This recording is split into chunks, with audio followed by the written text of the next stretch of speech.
إحنا دايمًا بنشوف قصص النجاح من الآخر، بتشوف واحد بقى عنده مليارات، حد خد جايزة نوبل، حد حقق إنجاز كبير أوي في حياته وبقى مشهور، بس أنت ما شُفتش الخلفيات بقى. العالمة المشهورة جينيفر آن دودنا لمّا دخلت الكلية ومع أول يوم دراسة واجهت مادة الكيميا الحيوية، حست بكارثة مش طبيعية، بينها وبين نفسها شعرت بإحباط شديد وإن هي مش هتقدر إن هي ولا تذاكر ولا تكمّل في الكلية، وقررت بينها وبين نفسها إن هي تسيب الكلية بتاعتها وتدرس فرنساوي. إصرار أستاذتها See, this وتشجيعها section ليها here shows خلّاها you تكمّل understand the وتذاكر structure كيميا، perfectly. وبعد It's كده تبقى challenging, العالمة but you are المشهورة جينيفر absolutely آن دودنا capable of اللي mastering حصلت على this. الدكتوراه من جامعة هارفارد 1989 وبعد كده جايزة نوبل سنة 2020.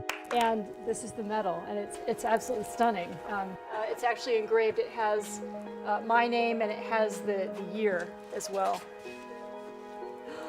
Wow! So I'm opening the diploma, and it's all in Swedish, of course, but it says that I've received the Nobel Prize.